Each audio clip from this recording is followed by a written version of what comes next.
Hi, this is Lazy Mapper, bringing you a Far Cry 3 custom map playthrough video. If you're not aware by now, you can actually play Far Cry 3 on Xbox One. You can even host custom maps. Though the hosting feature is very limited, with only able to host one map at a time. To get your map to play, you have to have a certain amount of people to join your map if you have an open lobby. But if you have a custom lobby, you can have one person or just yourself play the map. So a lot of people didn't have open lobbies because you couldn't get enough players into your map to even get it started. People were just waiting around. In Far Cry 2, you can actually force the game to start, which was a great feature to have and was missing for Far Cry 3, unless you had a closed lobby, which is doesn't make any sense. So Fallen Champ and me put some posts up, and we see if we can get some players in to play. Now, it did take some time, but some players did trickle in, and we got to play some of these great maps. I think all the maps that we played were all very well made, all looked good, all had custom-made objects and stuff in them.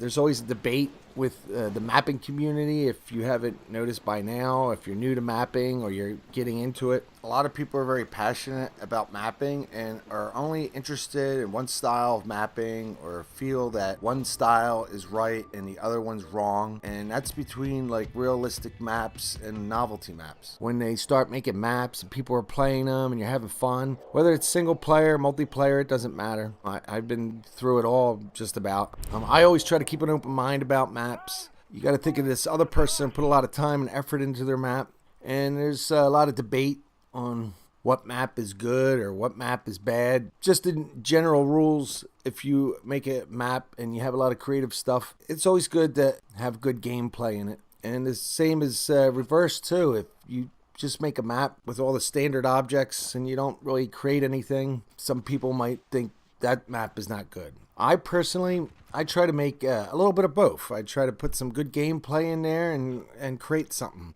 Unfortunately, I don't think I'm a natural at either one. It takes some time and effort for me to make a decent map. And also, I'm making the map, so I'm making it the way I want. Other people might criticize what I do or say stuff. You might get the same thing. We're all creating something, whether it's a natural map or a space-looking type map. I respect other map makers, and I think everybody should respect each other. We're all supposed to be having fun here. As a person who enjoys single-player maps and as a player of maps, probably first and foremost, I have my own biases. I prefer, if it's a single-player map, to have some type of challenge to it. But I do go in and I'll look at some maps that were just created for looks, and creative maps that are kind of like maybe even crazy and silly. But it's very creative and interesting to look at. But the most fun maps to me are the ones that you can actually play and enjoy playing in and have a challenge, or has good gameplay if it's a multiplayer map. This video is not trying to cause any kind of conflict with different groups of map makers. This is more of saying, hey, everybody should respect each other and have a good time. We're all creating something. You know, a healthy community is one that respects each other and tries to get along.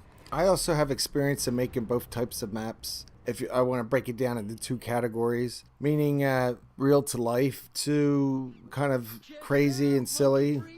I made a warehouse map that you fight in a warehouse with a custom-made building, to Dracula's castle with a werewolf made out of coconuts. So I understand both sides, and I respect both sides, because I make maps that are realistic and some that are more of a novelty, like a big pizza pie floating in the sky. There's some that are more realistic looking, like digging for gold.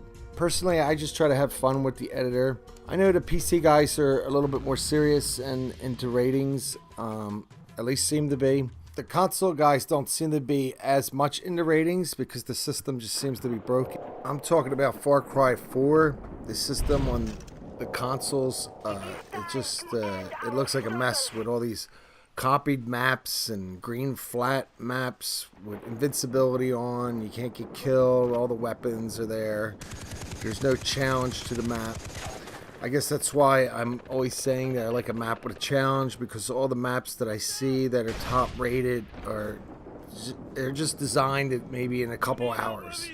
You're good to go. But that's how Ubisoft made it. We shouldn't really get mad at each other because of what Ubisoft made. They should have made a better system. Anyway, I'll probably talk about the rating system in my next video if anybody cares to watch that.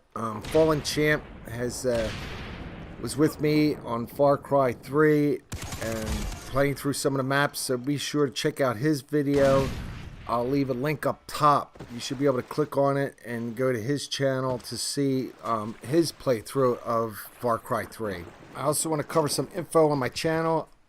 So my next video will be Far Cry 3, some playthroughs of some really well-made maps, and probably one more episode of that, and have some Far Cry 2 playthroughs of some custom maps, since that's also now backwards compatible on Xbox One. Please feel free to leave some comments about what your thoughts are about gameplay or about creativity versus gameplay, you know, natural maps versus novelty maps.